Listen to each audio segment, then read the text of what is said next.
அனைவருக்கும் வணக்கம். நான் உங்கள் பத்மினி. இன்றைக்கு நாம் பார்க்க போவது உள்ளத்தை அள்ளித்தா 3ஆம் பாகம். உங்களுக்கு இந்த கதை பிடிச்சிருந்ததுன்னா மறக்காம பத்துவின் கதைகளை சப்ஸ்கிரைப் பண்ணுங்க, லைக் பண்ணுங்க, ஷேர் பண்ணுங்க. வாங்க கதை கேட்கலாம்.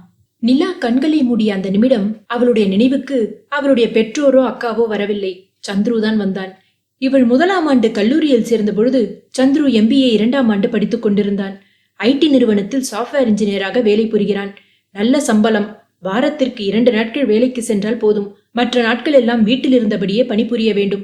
அதனால் அந்த நேரத்தை வீணாக்காமல் நிலா படிக்கும் அதே கல்லூரியில் MBA படித்துக் கொண்டிருந்தான். நிலா கல்லூரியில் சேர்ந்த முதல் நாளே அவளை பார்த்தவுடன் காதல் வந்துவிட்டது. நிலா அவ்வளவு எளிதில் அவனுடைய காதலுக்கு பச்சை கொடி காட்டவில்லை. 2 வருட போராட்டத்திற்கு பின் தன் அக்காவிடம் கேட்டு சொல்கிறேன் என்று அவனை நேராக ஓவியாவிடமே அழைத்து சென்றாள். ஓவியா அவனை பார்த்து ஓகே சொன்ன பிறகுதான் அவனை காதலிக்கவே ஆரம்பித்தாள். ஓவியா மாயமான அதே நாளில்தான் சந்துருவும் நிலாவும் தங்கள் காதலின் 1ஆம் ஆண்டை கொண்டாடினார்கள். அக்கா வீட்டை விட்டு சென்ற பிறகு எல்லாம் அகிலனின் கட்டுப்பாட்டில் இருந்தது. அவள் மொபைல் உட்பட. எங்கே நண்பர்கள் உதவியோடு தப்பித்து விடுவாளோ என்று அதையும் வாங்கி வைத்துக் கொண்டான். அதனால் எதையும் சந்துருவுக்கு தெரிவிக்க முடியவில்லை. இந்நேரம் அவனுக்கு விஷயம் தெரிந்திருக்கும். பாவம், நொறுங்கி போயிருப்பான். அகிலனுக்கும் அக்காவுக்கும் திருமணம் முடிந்த கையோடு வீட்டில் வந்து பெண் கேட்பதாக சொல்லியிருந்தான். ஆனால் அதற்குள் என்னென்னமோ நடந்துவிட்டது.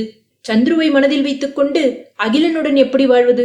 அதுவும் அக்காவை திருமணம் செய்து கொள்வதாக இருந்தவர் இன்று தனக்கு கணவராகிவிட்டார் என்பதற்காக அவரை கணவனாக ஏற்றுக்கொள்ள முடியுமா? அதற்கு ஒரு நாளும் தன் மனம் இடம் கொடுக்காது. அதுவும் இல்லாமல் மற்றவர்கள் சொல்வது போல் அக்கா எவனுடனோ ஓடி போய்விட்டாள் என்பதை நான் என்றுமே நம்ப மாட்டேன். அவளை யாரோ கடத்திதான் இருப்பார்கள். அது அகிலனை பழிவாங்குவதற்காகவா, இல்லை அவள் மேல் ஆசைப்பட்டு யாராவது அவளை கடத்தியிருப்பார்களா என்று யோசித்துக் கொண்டே உறங்கி போனாள். அடுத்த நாள் காலை நிலா வாரி சுருட்டி கொண்டு எழுந்தாள். எதிரே சுலோச்சனா பற்களை நரநரவென கடித்தபடி நின்று கொண்டிருந்தாள். பக்கத்தில் பொன்னம்மா பக்கெட்டுடன் நின்று கொண்டிருந்தாள். நிலா தொப்பலாக நனைந்து குளிரில் நடுங்கிக் கொண்டிருந்தாள். என்ன நடந்தது என்று யோசிக்கும் முன்பே சுலோச்சனா கத்த ஆரம்பித்து விட்டாள். மணி 7:30 ஆகுது. என்னமோ நீதான் இந்த வீட்டுக்கு மகாராணி மாதிரி நான் வந்து உன்னை எழுப்ப வேண்டியதா இருக்கு. நாளையில இருந்து நான் என் ரூமை விட்டு வெளியில வரும்போது நீ என் ரூம் வாசல்ல நிக்கணும், புரியுதா என்று பல்லை கடித்தபடி கூறினாள். நிலா அப்பொழுதும் பதில் கூறாமல் முடித்துக் கொண்டிருந்தாள். என்னடி திமுறா? நான் இங்க கழுதை ஏட்டம் கத்திக்கிட்டு இருக்கேன், நீ பதில் பேசாம வாய மூடிக்கிட்டு இருக்க என்று கையை ஓங்க நிலா சரிங்க, இனிமேல் சீக்கிரம் எழுந்திரிச்சிடுறேன் என்று நடுங்கிய குரலில் கூறினாள். அந்த பயம் இருக்கட்டும் என்று சுலோச்சனா அங்கிருந்து வெளியேறினாள். பொன்னம்மா வாலியை கீழே போட்டுவிட்டு ஓடி வந்து நிலா கைகளை பிடித்து அம்மா என்னை மன்னிச்சிருங்க என்று கூறிவிட்டு பக்கத்தில் இருந்த தூண்டால் அவளை துடைத்து விட்டாள். அம்மா போய் ட்ரெஸ்ஸை மாத்திக்கோங்க என்று பொன்னம்மா கூறியவுடன் நிலா எழுந்து அறையை விட்டு வெளியே வந்தாள். சுலோச்சனா அப்பொழுதுதான் கோயிலுக்கு செல்வதற்காக காரில் ஏறி சென்றாள். இவள் ஹாலை கடப்பதற்குள் அகிலன் ஜாகிங்கை முடித்துவிட்டு வீட்டிற்குள் நுழைந்தான்.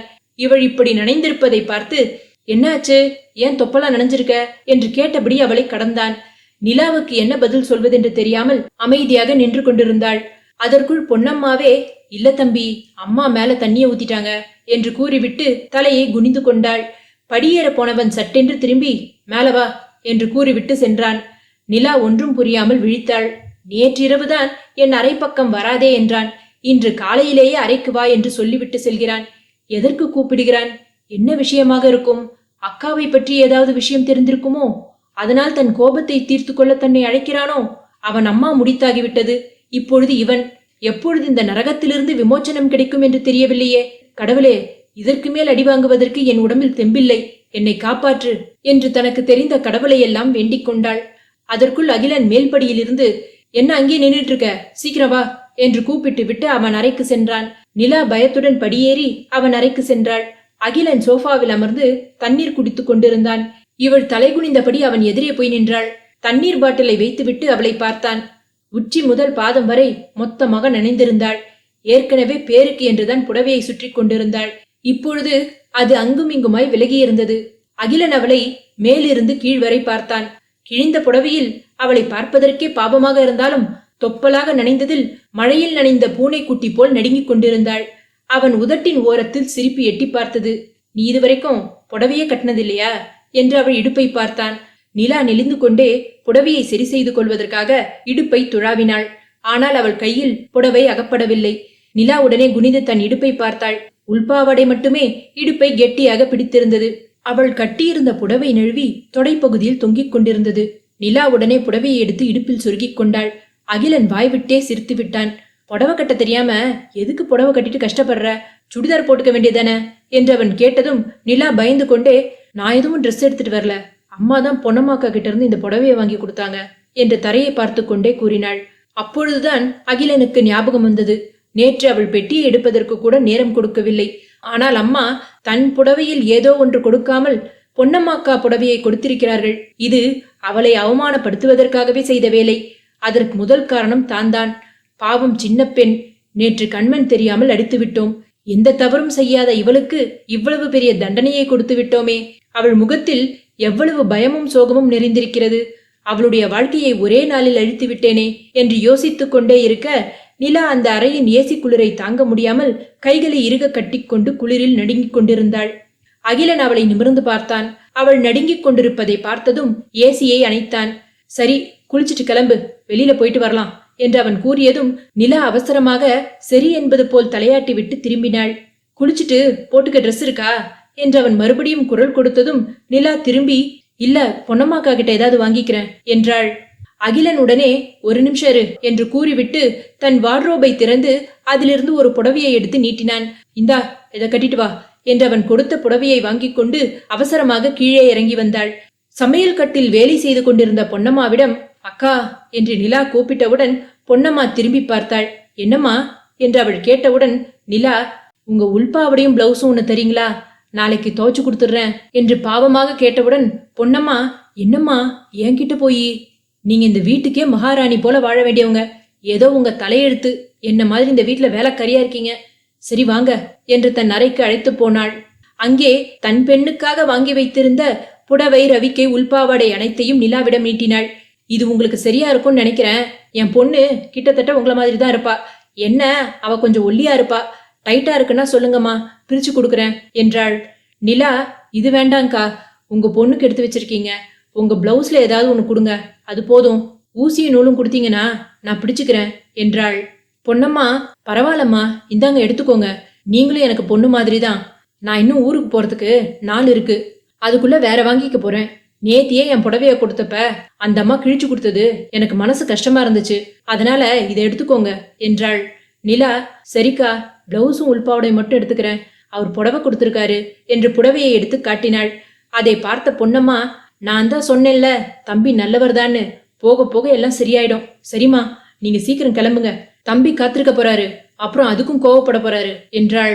நிலா உடனே சரி என்று தலையாட்டி விட்டு குளிக்கச் சென்றாள். அவள் குளித்துவிட்டு புடவையை சுற்றி கொண்டு வர அகிலனும் கிளம்பி கீழே வந்தான். இவளை பார்த்துவிட்டு பொன்னம்மாவை அழைத்தான். பொன்னம்மாக்கா என்று அவன் கூப்பிட்டவுடன் பொன்னம்மா வெளியே வந்தாள். இவளுக்கு புடவையை கொஞ்சம் ஒழுங்கா கட்டிவிடுங்க, சீக்கிரம் கட்டிட்டு வா, நான் கார்ல வெயிட் பண்றேன் என்று கூறிவிட்டு சென்றான்.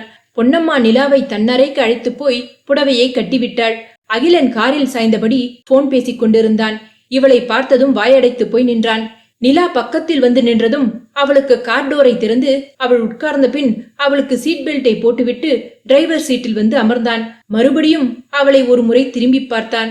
நிலாவிற்கு நேற்று நடந்ததெல்லாம் ஞாபகத்திற்கு வர பயத்தில் தலை குனிந்தபடி உட்கார்ந்திருந்தாள். அவள் பயத்தின் காரணம் புரிந்து கொண்ட அகிலன், நிலா, நேத்து நடந்ததுக்கெல்லாம் சாரி, நான் நேத்தியாவது ஓவியா வந்துருவான்னு பார்த்தேன், வரல, அந்த ஏமாற்றத்தை தாங்கிக்க முடியல, அதுவும் இல்லாம புடவையில நீ பாக்குறதுக்கும் அக்கா ஓவியா மாதிரியே இருக்க, அதனாலதான் நான் நேத்தி உன்கிட்ட அப்படி நடந்துகிட்டேன். இப்ப நீ கட்டியிருக்கிற இந்த புடவையும் அவளுக்காக நான் வாங்கி வச்சிருந்ததுதான், இப்பவும் உன்னை பார்க்கும்போது எனக்கு அவ ஞாபகம் தான் வருது என்றவன் கூறியதும் நிலாவின் பயம் அதிகரித்தது. பயத்தில் கட்டியிருந்த புடவையை அழுத்தமாக பிடித்து கொண்டாள். உடனே அகிலன், ஐயோ தப்பா நினைச்சுக்காத, இப்பவும் நீ பாக்கறதுக்கு அவள மாதிரி இருக்கேன்னு சொல்ல வந்த, மத்தபடி எனக்கு எந்த தப்பான எண்ணமும் இல்ல, நான் என்ன காரணம் சொன்னாலும் நேத்தி நான் உன்கிட்ட அப்படி நடந்துகிட்டது தப்புதான், என்ன மன்னிச்சிடு. ஆனா எனக்கு ஒண்ணு மட்டும் புரியுது நிலா, என்னால ஓவியாவை மறக்க முடியாது, என்னைக்கு இருந்தாலும் அவதான் என்னோட வைஃப், அவ இன்னொருத்தம் கூட ஓடி போயிட்டாங்கிறத இன்னும் என்னால நம்ப முடியல என்று அவன் சொன்னதும் நிலா மெதுவாக, நீங்க அந்த வீடியோவை பாத்தீங்களா என்று பயத்துடன் கேட்க அகிலன் ஆமாம் என்பது போல் தலையாட்டினான். நிலா சற்று யோசித்து விட்டு, இது அரேஞ்ச் மேரேஜா இருந்தா கூட பரவாயில்ல, லவ் மேரேஜ், நீங்க என் அக்காவை எந்த அளவுக்கு லவ் பண்றீங்களோ அதே அளவுக்கு அவளும் உங்களை லவ் பண்றா, அப்படி இருக்கும்போது இன்னொருத்தர் கூட ஓடி போவான்னு நினைக்கிறீங்களா? அதுவும் அவ ட்ரெயின்ல போனதா சொன்னீங்க, நான் ஒரு பேச்சுக்கு தான் சொல்றேன், நீங்களே கொஞ்சம் யோசிச்சு பாருங்க நம்மள உயிருக்குயிரா காதலிக்கிறவன் நல்லா படிச்சவனா அழகா கோடீஸ்வரனா இருக்கும்போது எந்த பொண்ணாவது இப்படி ஒரு வாழ்க்கையை விட்டுட்டு வசதியே இல்லாத யார் கூடயாவது ஓடி போகணும்னு நினைப்பாளா? அதுவும் கல்யாணத்துக்கு 4 நாளைக்கு முன்னாடி என்று அவள் கூறியதும் அகிலனும் யோசித்து விட்டு, எனக்கும் அது புரியாம இல்ல நிலா. ஆனா உன் அக்கா விஷயத்துல என்னால பொறுமையா யோசிக்க முடியல என்றான். நான் உங்ககிட்ட ஒன்னு கேட்பேன், கோபப்பட மாட்டீங்களே என்று அவள் கூறியவுடன் அகிலன் என்ன என்பது போல் திரும்பி பார்த்தான். ஒருவேளை எங்க அக்கா திரும்பி வந்தா என்ன பண்ணுவீங்க? அவன் சற்றும் யோசிக்காமல், அவ எந்த நிலைமையில வந்தாலும் அவளை நான் ஏத்துப்பேன். நானும் அவ அழக ரசிச்சவன் தான். ஆனா அதை விட அவளை ரொம்ப லவ் பண்றேன். இதே நம்ம அப்பா அம்மாவோ இல்ல கூட பிறந்தவங்களோ தப்பு செஞ்சா மன்னிச்சு ஏத்துக்க மாட்டோமா? அந்த மாதிரிதான் மனைவியும். வேற குடும்பத்துல இருந்து வந்ததுனால அவ யாரோ ஆகிட போறதில்ல. அவ என்னோட பாதி. அவ இல்லாம என்னால வேற ஒரு வாழ்க்கைய யோசிச்சு பார்க்க முடியல. அவ திரும்பி வந்துட மாட்டாளாங்கிற கோவத்துலதான் கண்மூடித்தனமா என்னென்னமோ பண்ணிட்டேன். மத்தபடி உங்களெல்லாம் பழி வாங்கணுங்கிற எண்ணம்லாம் எனக்கு கிடையாது நிலா. என் ஓவியா எனக்கு வேணும், அவ்வளவுதான். அவ எந்த காரணத்துக்காக என்னை விட்டு போனாலோ எனக்கு தெரியாது. மத்தவங்க சொல்ற மாதிரி உண்மையிலேயே அவ வேற ஒருத்தன் கூட ஓடி போயிருந்தாலும் அவன் கூட தலையெழுத்தேன்னு தான் வாழ்வாளே தவிர அவனை காதலிக்க மாட்டா. அது எனக்கு நல்லா தெரியும். அவளை கடைசியா பார்க்கும்போது கூட அவ என் மேல வச்சிருந்த காதல அவ கண்ணுல பார்த்தேன் என்று அவன் சொல்லும் பொழுதே அவன் கண்கள் கலங்கிவிட்டது. நிலா நிமிர்ந்து அவனை பார்த்தாள். இப்படிப்பட்ட ஒருத்தனையும் அக்கா விட்டுட்டு போனா? நேத்து இதே கார்ல மிருகம் போல நடந்துகிட்ட அகிலனுக்கும் இப்ப இருக்கிற அகிலனுக்கும் நிறைய வித்தியாசம் இருக்கே. இதுல எது உண்மையான அகிலன் என்று யோசித்து குழம்பி போனவள், ஆமா, இத்தனை வருஷம் கூட இருந்த அக்காவையே புரிஞ்சுக்க முடியல, இவனையா புரிஞ்சுக்க போறோம் என்று நினைத்து விட்டு அமைதியாக வேடிக்கை பார்த்து கொண்டிருந்தாள். அகிலன் அவளை அழைத்து கொண்டு துணி கடைக்கு சென்றான். அவளுக்கு வேண்டிய துணிகளை எல்லாம் வாங்கி கொடுத்தான். பின் அவளை வரும் வழியில் ஹோட்டலுக்கு அழைத்து சென்றான். கிட்டத்தட்ட 1 வாரத்திற்கு பிறகு இப்பொழுதுதான் அகிலனை பழையபடி மனிதனாய் பார்க்கிறாள். என்னதான் அவன் சகஜமாக பேச முயற்சி செய்தாலும் அவன் முகத்தில் சோகம் அப்பட்டமாக தெரிந்தது. நிலா, நான் உன்னை கல்யாணம் பண்ணது பெரிய தப்புதான். உன்னை என் ஒய்ஃபா ஏத்துக்க முடியாது. ஆனா உனக்கு ஒரு நல்ல ஃப்ரெண்டா நான் இருப்பேன். சீக்கிரமே உன் அக்காவை பத்தி ஏதாவது நல்ல செய்தி வரும் நம்புறேன் என்று அவன் சொன்னதும் அதற்கு நிலா என்ன பதில் சொல்வதென்று தெரியாமல் அமைதியாக யோசித்துக் கொண்டிருந்தாள். எது எப்படியோ இனி தன் வாழ்வு அஸ்தமனமாகிவிட்டது. அக்கா எந்த நிலையில் வந்தாலும் இவன் ஏற்றுக்கொள்வான். ஆனால் என்னை சந்துரு ஏற்றுக்கொள்வானா? இப்படி நான் யோசிப்பது கூட சரியா தவறா என்று கூட தெரியவில்லையே. எப்படியோ இனிமேல் அகிலனால் தனக்கு எந்த தொந்தரவும் இருக்காது. கடவுள் அந்த விதத்திலாவது என்னை காப்பாற்றினாரே என்று யோசித்தவாறே சாப்பிட்டு முடித்தாள். அவளை வீட்டில் இறக்கிவிட்டு அகிலன் ஆபீஸிற்கு கிளம்பினான். ஏற்கனவே அகிலனும் நிலாவும் வெளியே சென்றிருக்கிறார்கள் என்று கேள்விப்பட்டதும் சுலோச்சனா வானத்துக்கும் பூமிக்கும் குதித்துக் கொண்டிருந்தாள். நிலா வீட்டுக்குள் வருவதை பார்த்ததும் சுலோச்சனா, ஏண்டி உனக்கு எவ்வளவு திமிரு இருந்தா வீட்டுல இவ்வளவு வேலையை விட்டுட்டு என் பையன் கூப்பிட்டான அவன் பின்னாடி போவ என்று அவள் கத்தியதும் நிலா, இல்ல, என்ன புடவையில பாக்கிறதுக்கு என் அக்கா ஞாபகம் வருதான், அதான் இனிமேல் என்ன புடவை கட்டாதன்னு சொல்லிட்டாரு, அதான் எனக்கு சுடிதார் வாங்கி கொடுத்தாரு என்றாள். சுலோச்சனா அவளை மேலும் கீழுமாக பார்த்தாள். ஆமாமா, பாக்கிறதுக்கு அவ அக்கா போலதான் இருக்கா. அதுலயும் இவ கிழிஞ்ச புடவைய கட்டிக்கிட்டு அங்கெங்கும் காட்டிக்கிட்டு இருந்தானா ஒரு ஆம்பளை என்னதான் செய்வான்? அதுக்கு சுடிதார் போடுறது எவ்வளவோ மேல் என்று யோசித்து விட்டு, சரி சரி, ட்ரெஸ்ஸை மாத்திட்டு போய் வேலையை பாரு என்றாள். நிலாவும் சரி என்று தன் அறைக்கு சென்று ட்ரெஸ்ஸை மாத்திவிட்டு வேலையை பார்த்தாள். மும்பையில் ஓவியா சூர்யாவின் வருகைக்காக காத்து கொண்டிருந்தாள். எப்படியும் அவன் நன்றாக குடித்து விட்டுத்தான் வருவான். மறுபடியும் இரவு குடிப்பதற்கும் வாங்கி வருவான். எப்படியாவது அதில் இந்த மாத்திரைகளை கலந்துவிட வேண்டும் என்று தன் ஹேண்ட்பேக்கில் அப்பாவுக்காக வாங்கி வைத்திருந்த வலி நிவாரண மாத்திரைகள், ஜுரத்திற்கான மாத்திரைகள் என்று தன் கையில் வைத்திருந்த அனைத்து மாத்திரைகளையும் நன்றாக பொடியாக்கி ஒரு பேப்பரில் மடித்து வைத்துக் கொண்டாள். சூர்யா கதவை திறக்கும் பொழுது ஓவியா தரையில் சுவற்றோரமாக தூங்குவது போல் நடித்துக் கொண்டிருந்தாள். சூர்யா அவள் அருகில் வந்து எட்டி பார்த்தான். அவள் நன்றாக உறங்கிக் கொண்டிருக்கிறாள் என்று நினைத்து அவளுக்காக வாங்கி வந்த உணவை அவள் அருகே வைத்துவிட்டு கட்டிலில் அமர்ந்து தான் வாங்கி வந்த மதுபாட்டிலை திறந்தான். சிறிது நேரம் குடித்துவிட்டு கட்டிலில் அப்படியே சாய்ந்து உறங்கிப் போனான். ஓவியா மெதுவாக எழுந்து பாத்ரூம் கதவை திறந்தாள். அந்த சத்தத்தை கேட்டு அவன் எப்பொழுதும் போல் அரை மயக்கத்திலிருந்து அவளை நோட்டமிட்டான். அவள் பாத்ரூமிற்குள் தான் செல்கிறாள் என்று உறுதி செய்து கொண்டு மறுபடியும் கண்களை மூடிக்கொண்டான். ஓவியா மெதுவாக வெளியே வந்து அவன் வைத்திருந்த மதுபாட்டிலில் தான் பொடியாக்கி வைத்திருந்த மாத்திரைகளை கலந்தாள். பின் எந்த சத்தமும் வராதவாறு தன்னுடைய இடத்தில் வந்து படுத்துக்கொண்டாள். ஆனால் இவள் எதிர்பார்த்தது போல் அவன் இரவு முழுவதும் எழுந்திருக்கவில்லை. விடிய காலை எழுந்து பாத்ரூமுக்கு சென்றுவிட்டு மறுபடியும் வந்து படுக்கும் பொழுதுதான் மீதி இருந்த மதுவை முழுவதும் குடித்து முடித்தான். சற்று நேரம் ஓவியாவையே பார்த்து கொண்டிருந்தவன் பின் அப்படியே உறங்கிப் போனான். ஓவியா எழுந்து பாத்ரூம் கதவை திறந்தாள். ஆனால் சூர்யா எழுந்திருக்கவில்லை. பக்கத்தில் சென்று அவனை தொட்டு பார்த்தாள். அப்பொழுதும் அவன் எந்த அசைவுமின்றி நன்றாக உறங்கிக் கொண்டிருந்தான். ஓவியா அவளுடைய செல்போனை தேடினாள். ஆனால் அது கிடைக்கவில்லை. ஒருவேளை யாரும் ட்ரேஸ் செய்துவிடக் கூடாது என்பதற்காக வரும் வழியிலேயே எரிந்திருப்பான் என்று நினைத்துக்கொண்டு அவன் பேண்ட் பாக்கெட்டில் இருந்த ரூம் சாவியையும் ஷர்ட் பாக்கெட்டில் இருந்த பணத்தையும் தன்னுடைய ஐடி ப்ரூஃபையும் எடுத்துக்கொண்டு அவன் வாங்கி கொடுத்த டிரெஸ்ஸில் 2 மட்டும் எடுத்துக்கொண்டு அங்கிருந்து புறப்பட்டாள். ஹோட்டலை விட்டு வெளியே வந்த பொழுது நன்றாக விடிந்திருந்தது. சிறிது தூரம் கண்மண் தெரியாமல் ஓடியவள் முதலில் இந்த ஊரை விட்டு செல்ல வேண்டும் என்று ஆட்டோவில் ஏறி நேராக ரயில்வே ஸ்டேஷனுக்கு சென்றாள். ஏதோ ஒரு ட்ரெயினில் ஏறிவிட வேண்டும் என்று முடிவு செய்தாள். தான் கலந்த மாத்திரை வேலை செய்யுமா என்று கூட அவளுக்கு தெரியாது. ஏதோ நம் நேரம் அவன் அந்த மதுவை குடித்துவிட்டு நன்றாக உறங்கி போனான். சென்னைக்கு போனவுடன் முதலில் அகிலனைத்தான் சந்திக்க வேண்டும். அகிலன், அப்பா, அம்மா, நிலா 4வரும் என்னை தேடி காணவில்லை என்று கலங்கி போயிருப்பார்கள். ஊரில் உள்ளவர்களெல்லாம் வாய்க்கு வந்தபடி பேசிக் கொண்டிருப்பார்கள். அன்று மட்டும் இவனுடைய ஆட்கள் நிலாவை பின்தொடராமல் இருந்திருந்தால் எப்படியாவது இவனிடமிருந்து தப்பித்திருக்கலாம். நம் கெட்ட நேரம் இவனிடம் வசமாக மாட்டிக்கொண்டோம். இவ்வளவு பிரச்சனைக்கும் காரணம் அகிலனின் அம்மாதான். அவருக்கு சரியான பாடம் புகட்ட வேண்டும் என்று யோசித்தபடியே ஸ்டேஷனுக்கு வந்து சேர்ந்தாள். அவள் வந்த நேரத்திற்கு பெங்களூருக்கு செல்லும் ரயில் மட்டுமே சற்று நேரத்தில் கிளம்புவதற்காக நின்று கொண்டிருந்தது. ஓவியா டிக்கெட்டை வாங்கி கொண்டு அன்ரிசர்வ்டில் ஏறிக்கொண்டாள். எங்கே சூர்யா வந்து விடுவானோ என்ற பயத்தில் கூட்டத்தோடு கூட்டமாக அமர்ந்து கொண்டாள். ரயில் கிளம்பும் வரை அவள் உயிர் அவளிடமில்லை. ஓவியா தப்பிக்கும் பொழுது அறையை வெளிப்புறமாக தாழ்பால் போட்டுவிட்டு வந்திருந்தாள்.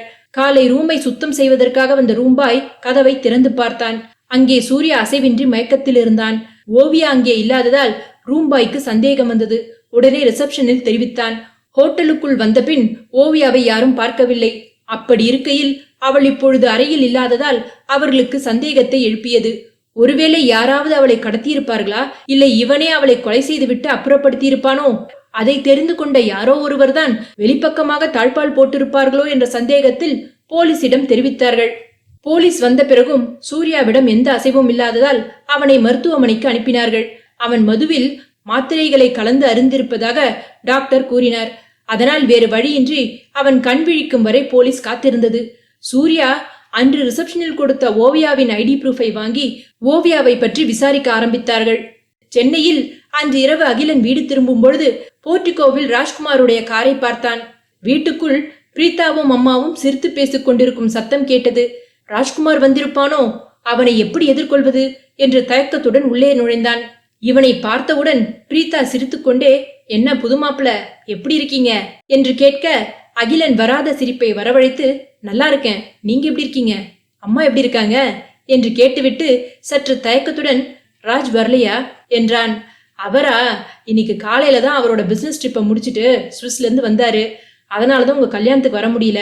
திடீர்னு ப்ரோக்ராம் எக்ஸ்டெண்ட் ஆயிடுச்சு. உங்களுக்கு கால் பண்ணிருப்பாரே என்று கூறி சமாளித்தாள்.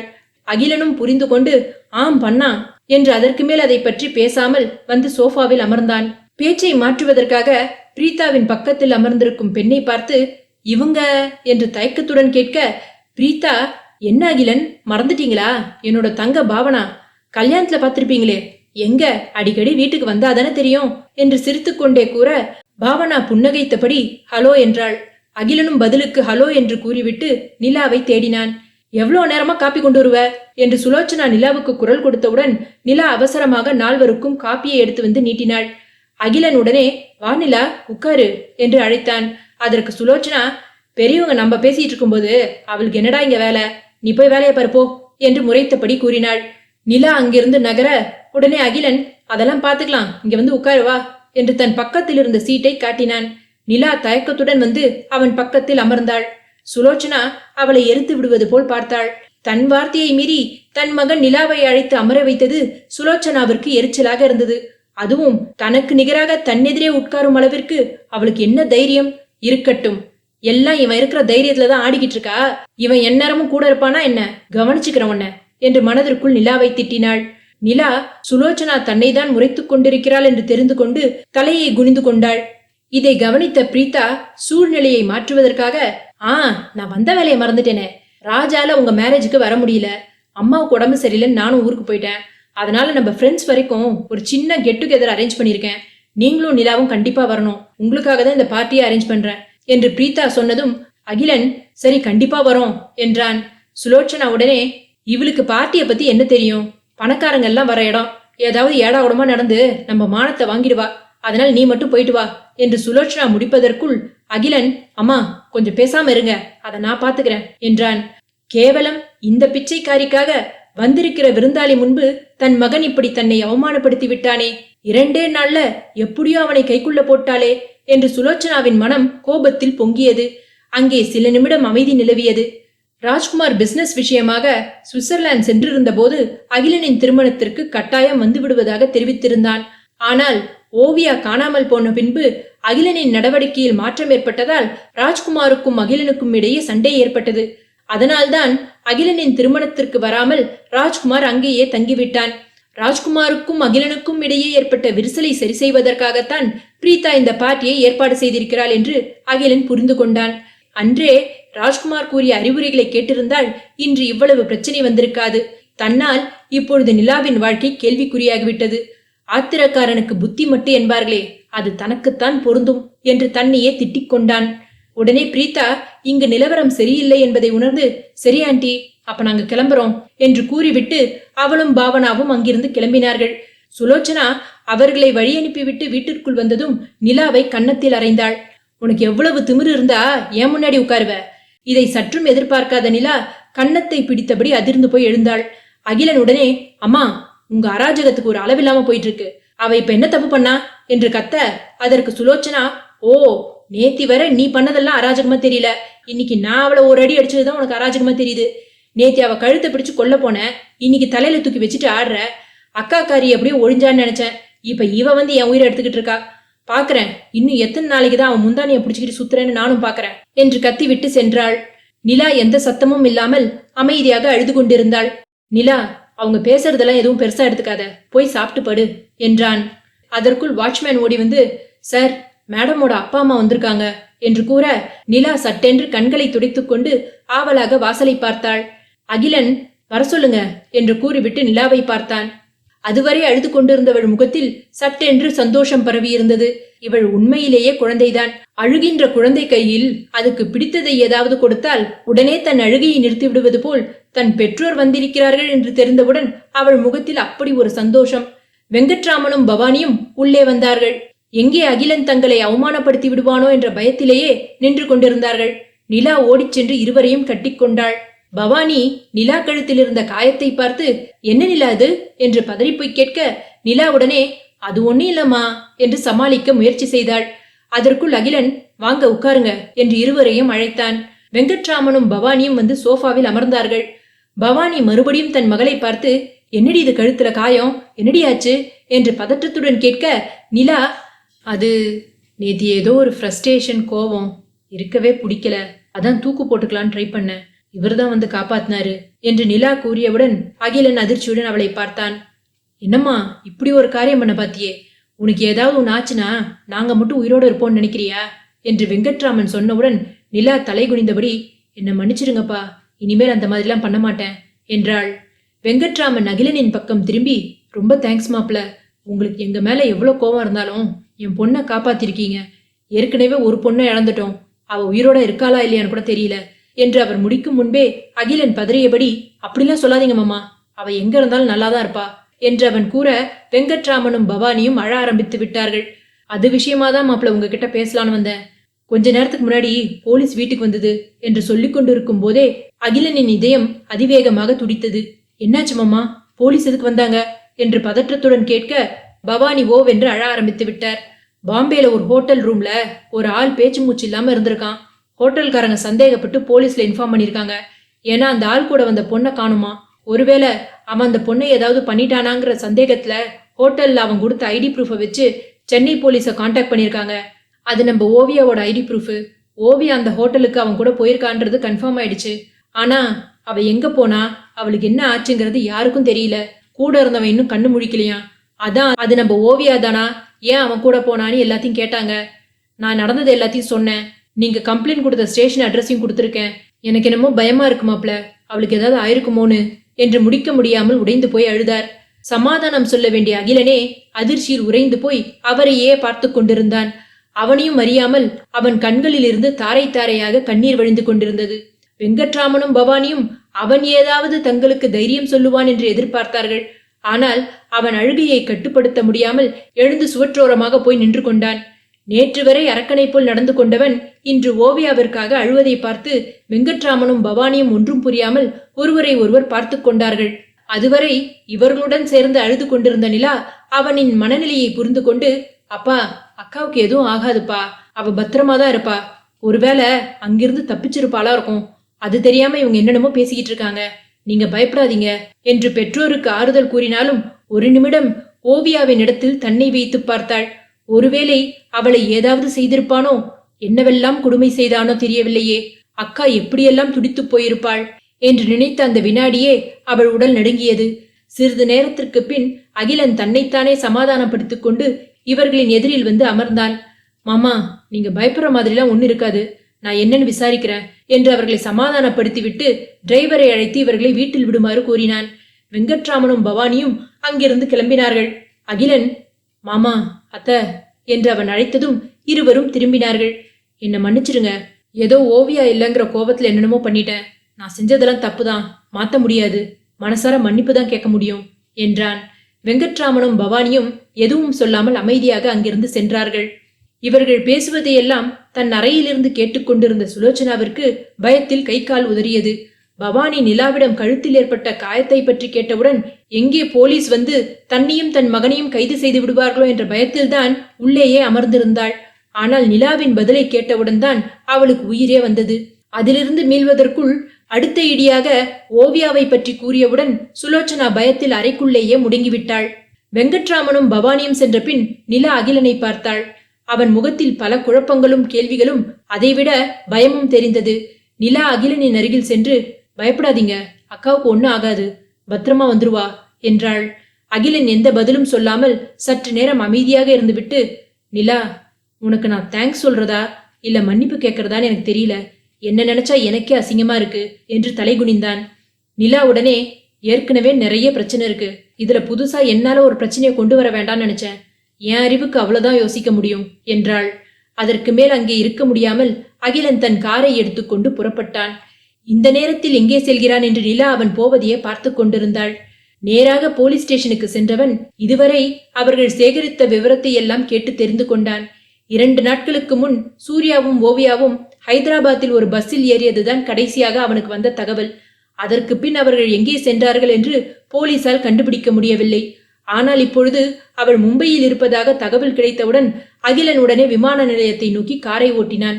மும்பை விமான நிலையத்திலிருந்து அகிலன் நேராக போலீஸ் ஸ்டேஷனிற்கு தான் சென்றான். ஓவியாவை பற்றி ஏதாவது விஷயம் தெரிந்ததா என்று கேட்டு தெரிந்து கொண்டான். அவர்கள் தங்கியிருந்த ஹோட்டல் அட்ரஸையும் இப்பொழுது சூர்யாவை எந்த மருத்துவமனையில் அனுமதித்திருக்கிறார்கள் என்று எல்லா விவரத்தையும் தெரிந்து கொண்டு அங்கிருந்து நேராக சூர்யாவும் ஓவியாவும் தங்கியிருந்த ஹோட்டலுக்கு சென்றான்.